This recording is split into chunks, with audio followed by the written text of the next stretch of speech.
పసిపిల్లల బుగ్గల్ని గిల్లడం, వారిని తరచూ ముద్దు పెట్టుకోవడం మనం సహజంగా చేసేదే. ఇక తినిపించేటప్పుడు వారి ఆహారాన్ని చల్లార్చేందుకు నోటితో ఊదడము పరిపాటే.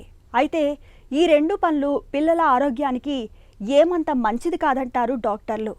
పసిపిల్లలకు తరచూ ముద్దులు పెట్టడం, తినిపించే ఆహారంపై నోటుతో ఊదడం వల్ల మన నోట్లోని లాలాజలం, అందులోని బ్యాక్టీరియాను పిల్లలకు సోకే ప్రమాదం ఉంటుందట. ఆసక్తికరమైన ఈ విషయం గురించిన పూర్తి వివరాల్ని ఇప్పుడు తెలుసుకుందాం. పిల్లలను ముద్దు పెట్టుకోవటం, తినిపించేటప్పుడు ఆహారంపై ఊదటం, ఇవన్నీ తల్లిదండ్రులు ఎంతో ప్రేమతో చేసే అతి సాధారణ చర్యలు. కానీ ఇవే పిల్లల్లో దంతక్షయానికి, నోటి అనారోగ్యానికి కారణమవుతాయని చెబుతారు నిపుణులు. పిల్లల దంతాలు మృదువైన ఎనామిల్ను కలిగి ఉంటాయి.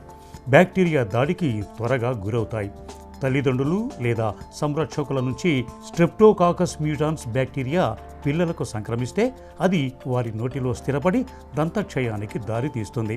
సాధారణంగా పిల్లలకు ఆహారం తినిపించేటప్పుడు వేడి చల్లార్చడానికి నోటితో ఉఫ్ ఉఫ్ అని ఊది పెడుతూ ఉంటారు. అలా ఊదినప్పుడు లాలాజల బిందువులు ఆహారంపై పడే అవకాశం ఉంటుంది. అలా ఆహారంపై పడిన లాలాజల బిందువుల్లోని బ్యాక్టీరియా నేరుగా చిన్నారుల నోట్లోకి చేరిపోతుంది. పెద్దవారు తిన్న ప్లేట్లోనే పిల్లలకు పెట్టినా, తామొక ముద్ద తింటూ చిన్నారులకు మరో ముద్ద పెడుతున్నా, వారు తాగిన గ్లాస్తో నీళ్లు తాగించినా సూక్ష్మక్రిములు పిల్లలకు వ్యాప్తి చెందుతాయని హెచ్చరిస్తున్నారు డాక్టర్లు.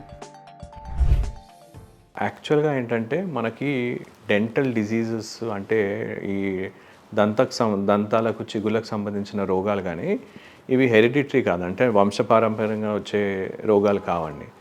ఇందులో ఏంటంటే కొన్ని కేసెస్లో స్పెసిఫిక్గా మేము అబ్జర్వ్ చేసింది వీళ్ళ దగ్గర ఉన్న బ్యాక్టీరియా ఇన్ఫెక్షన్ పిల్లలకు ఎలా స్ప్రెడ్ అవుతుందని చూసినట్టయితే, పిల్లలు అంటే తల్లిదండ్రులు చిన్నపిల్లలు బాగా ముద్దాడుతూ ఉంటారు, దగ్గరికి వచ్చేసి బాగా ముద్దాడుతుంటారు.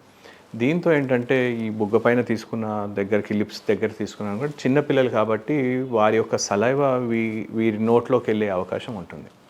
ఇది ఒక first form of spread of infection. రెండోది మోస్ట్ కామన్గా ఎస్పెషలీ మన ఇండియన్ పాపులేషన్లో చూస్తుంటాము, తల్లిదండ్రులు అంటే పెద్దలే కానీ తల్లే కానీ ఎవరు వాళ్ళకి తినిపించే ముందు వేడిగా ఉన్నదాన్ని చల్లార్చడానికి ఊదుతూ ఉంటారు, ఊదేసి తినిపిస్తూ ఉంటారు. ఆ ఊదినప్పుడు ఏంటంటే నోట్లో ఉన్న సలైవా బ్యాక్టీరియా కూడా వారు తినిపించే ఫుడ్లోకి ప్రవేశించి పిల్లలకి స్ప్రెడ్ అయ్యే అవకాశం ఉంటుంది. థర్డ్ ఏంటంటే కొన్నిసార్లు తల్లిదండ్రులు తినిపించేటప్పుడు సేమ్ స్పూన్తో పిల్లలకు తినిపిస్తూ ఉంటారు. ఇద్దరు పిల్లలు ఉండొచ్చు, వాళ్ళు కూడా అదే స్పూన్ కానీ ఫోక్స్ వాడటం వల్ల కూడా మనకి ఇన్ఫెక్షన్స్ స్ప్రెడ్ అయ్యే అవకాశం ఉంటుంది. సో ఇది 3 మెయిన్ కారణాలండి మనకి క్రాస్ ఇన్ఫెక్షన్. అంటే తల్లిదండ్రులు ఉండే కానీ వారికి దగ్గరికి ఉండేవాళ్ళు, వాళ్ళకి తినిపించే వాళ్ళు కానీ వాళ్ళతో ముద్దాడే వాళ్ళతోని వాళ్ళ నుండి ఈ ఇన్ఫెక్షన్ స్ప్రెడ్ అయ్యే అవకాశం అనేది ఉంటుంది పిల్లలకి. సో ఇది మనకేంటంటే క్రమంగా దంతాలకు పైన నల్లటి మచ్చలు అంటే పిప్పి పళ్ళు రావడానికి, క్యావిటీస్ రావడానికి స్ట్రెప్టోకాకస్ మ్యూటన్స్ అనే బ్యాక్టీరియా కామన్గా కనిపిస్తుంది. అలాగే మనకి చిగుళ్ళకు సంబంధించిన బ్యాక్టీరియాస్ కొన్ని ఉంటాయి. ఈ చిగుళ్ళకు సంబంధించిన బ్యాక్టీరియా ఏంటంటే చిగుర్లో మాత్రమే ఉండవు. ఇవి ఏంటంటే చిగుర్ల నుండి మరి ఇతర అవయవాలకి వ్యాపించే అవకాశం కూడా ఉంటాయి. సో మనం ఏంటంటే చిగుర్ల జబ్బే కదా అని నిర్లక్ష్యం చేయలేము. ఈ చిగుర్లతో పాటు ఈ ఇన్ఫెక్షన్స్ ఏంటంటే గుండె జబ్బు, మధుమేహానికి దారితీసే అవకాశం ఉంటుంది. సో దీంతో చాలా జాగ్రత్తగా ఉండాలి. సో అందుకోసమని మనము తల్లిదండ్రులే కానీ కొన్ని చిన్న జాగ్రత్తలు తీసుకున్నట్టయితే వారి నుండి పిల్లలకు ఇలాంటి రాకుండా కాపాడుకోవచ్చు. బొద్దుగా కనిపించే పసిపిల్లల బుగ్గలు గిల్లటం, తరచూ వారి బుగ్గలపై ముద్దు పెట్టడం చాలా సహజం. ఇంటికొచ్చే బంధుమిత్రులు కూడా పసిపిల్లల్ని చూడగానే ప్రేమగా దగ్గరికి తీసుకొని ముద్దు చేస్తూ ఉంటారు. నిజానికి పసిపిల్లలకు ఇచ్చే ముద్దులకు ఓ హద్దు ఉందని చెబుతారు డాక్టర్లు. తరచూ ముద్దు పెట్టడం వల్ల పిల్లలకు పెద్దల నుంచి లేనిపోని సమస్యలు వచ్చే అవకాశం ఉంటుంది. పిల్లల బొగ్గపై ముద్దు పెట్టినప్పుడు అక్కడ లాలాజలం తడి కొంత ఉండిపోతుంది. పిల్లలు తమకు తెలియకుండానే బుగ్గను తుడుచుకొని ఆ చేతిని నోట్లో పెట్టుకుంటూ ఉంటారు. ఇలాంటప్పుడు ఆ లాలాజలం తడిలోని బ్యాక్టీరియా పిల్లల్లోకి చేరుతుంది. కొంతమంది పెద్దలు నోటి శుభ్రతను అంతగా పాటించరు. ఇలాంటప్పుడు పెద్దల లాలాజలం నుంచి పసిపిల్లలకు తేలికగా బ్యాక్టీరియా సోకుతుంటుంది. ఇది అంతిమంగా పిల్లలకు దంతక్షయం వంటి సమస్యల్ని తెచ్చిపెడుతూ ఉంటుంది. పిల్లలకంటే పసిపిల్లలకి రావటం అంటే పుట్టుకతోనే కొంతమంది పిల్లలకి నోట్లో పళ్ళతో పుడతారు. దీని నేటల్ టీత్ అంటాం. అంటే పుట్టుకతోనే రావడమే పళ్ళు ఉంటాయి. సో చాలామంది తల్లిదండ్రులు ఏంటంటే ఇలా పళ్ళు వచ్చేస్తాయి, దీంతో ఇబ్బందా ఏంటా అని కంగారు పడుతుంటారు. సాధారణంగా చాలామంది పిల్లల్లో ఏంటంటే ఈ పన్ను కొంతమంది పిల్లల్లో బాగా మొబైల్గా ఉంటుంది, అంటే కదులుతూ ఉంటుంది. దానికి రూట్ ఫార్మేషన్ అయి ఉండదు, అది కదులుతూ ఉంటుంది. అలాంటప్పుడు ఏంటంటే కదిలే పన్నుని మేము నార్మల్గా ఏంటంటే పిల్లలు ఎక్కడైనా మింగేస్తారు, లేదంటే శ్వాసలు మనకి యాస్పిరేట్ అయ్యే అవకాశం ఉంటుందని దాన్ని తీసేస్తూ ఉంటాం ఒకవేళ కదిలే పళ్ళు ఉంటే. రెండోది ఏంటంటే అర్లీగా వస్తాయి, అంటే వితిన్ 1 monthలో పళ్ళు వచ్చేస్తాయి. ముందు 2 పళ్ళు అలా వచ్చేస్తుంటాయి. అంటే పుట్టుకతో రావచ్చు, లేదంటే ఫస్ట్ 1 month లోపల 2 weeksలో కూడా కొన్నిసార్లు పళ్ళు రావచ్చు. నియోనేటల్ టీత్ అంటాం, తొందరగా వచ్చేసే పళ్ళని. దీంతో ఎలాంటి ఇబ్బంది ఉండదు, కానీ తల్లి ఫీడ్ చేసేటప్పుడు తనకి ఇబ్బంది కావచ్చు. సో ఇలాంటివి కొన్ని ఇబ్బందులు ఉంటాయి. సో దాన్ని కొద్దిగా మనం జాగ్రత్త తీసుకున్నట్టయితే ఈ నియోనేటల్ టీత్ లేదంటే కొత్తగా పిల్లల్లో వచ్చే పళ్ళతో ఎలాంటి ఇబ్బంది అనేది ఉండదు. ఇవి సాధారణంగా మళ్ళీ పాల పళ్ళు ఎలా ఉంటాయో అలా ఉండిపోతాయి. సో దాంతో ఎలాంటి ఉండవు. రెండోది ఏంటంటే దీని శుభ్రత ఎలా క్లీన్ చేసుకోవాలని చాలామంది అడుగుతూ ఉంటారు.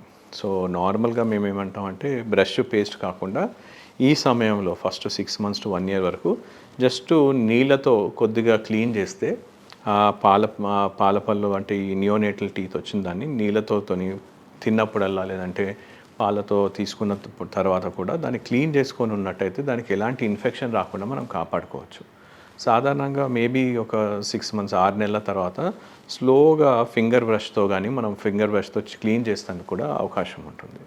సో ఇలా మనం చిన్న జాగ్రత్తలు తీసుకున్నట్టయితే మనకి ఎలాంటి ఇబ్బంది లేకుండా మనం చూసుకోవచ్చు.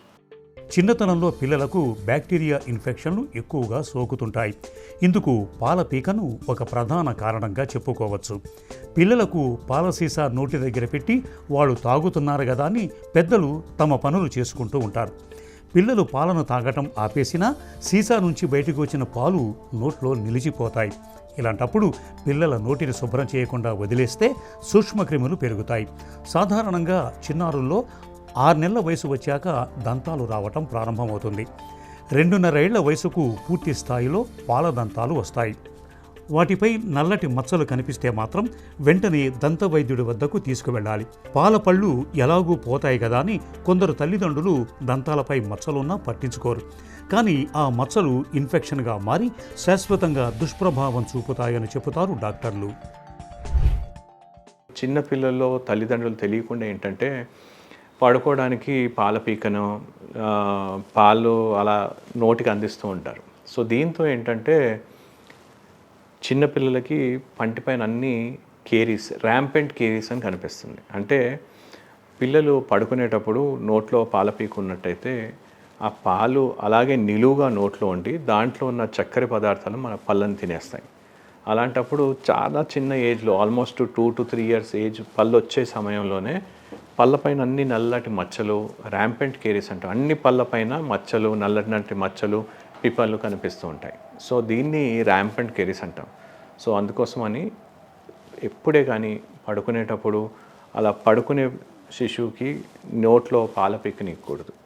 ఆ టైంలో కావాలంటే తినేసిన తర్వాత జస్ట్ నీళ్ళు తాగిన తర్వాత నోటిని క్లీన్ చేసేస్తే జస్ట్ కాటన్తో క్లీన్ చేసినా సరిపోతుంది. దీనివల్ల ఈ ర్యాంపెంట్ కేరీస్ అనేది ఎక్కువగా చూస్తుంది. అంటే రావటమే పంటిపైన నల్లటి మచ్చలు ఇలాంటివి కనిపిస్తూ ఉంటాయి. సో వీటికి మళ్ళీ మనం ఫిల్లింగ్స్ చేయడం కానీ ఏ స్టేజ్లో ఉంది చూసి గుర్తించి దానికి చికిత్స చేస్తూ ఉంటాం. తల్లిదండ్రులు ఎప్పుడే కానీ పిల్లలకి బ్రష్ చేయడానికి ఎలా వాళ్ళు బ్రష్ చేస్తారు పిల్లలు చూస్తూ ఉంటారు, వాళ్ళకి రోల్ మోడల్ లాగా ఉండాలి. సో తినే ఆహారమే కానీ తినే పద్ధతులు కానీ వారి యొక్క హ్యాబిట్స్ని వాళ్ళు కరెక్ట్గా చూసినట్టయితే పిల్లలు కూడా వాళ్ళని కరెక్ట్గా ఫాలో అవుతారు. పసిపిల్లలు ఆరోగ్యంగా ఎదగాలంటే తల్లిదండ్రులు కూడా తమ ఆరోగ్యం విషయంలో శ్రద్ధగా ఉండాలి. ముఖ్యంగా తమ నోటి ఆరోగ్యాన్ని జాగ్రత్తగా చూసుకోవాలి. అప్పుడే పెద్దల నుంచి పిల్లలకు బ్యాక్టీరియా సోకే ముప్పు తగ్గుతుంది. ఇక చక్కెర ఎక్కువగా ఉండే ఆహారాలు లేదా పానీయాలను పిల్లలకు పట్టించడాన్ని తగ్గించాలి. పిల్లలకు తమంతట తామే దంతాలను శుభ్రం చేసుకునే వయసు వచ్చాక రోజుకు 2 సార్లు పళ్లను శుభ్రం చేసుకునేలా తల్లిదండ్రులు ప్రోత్సహించాలి. చెంచాలు, గరిటెలు, టూత్ బ్రష్లను ఎవరికి వారే ప్రత్యేకంగా ఉంచుకోవాలి.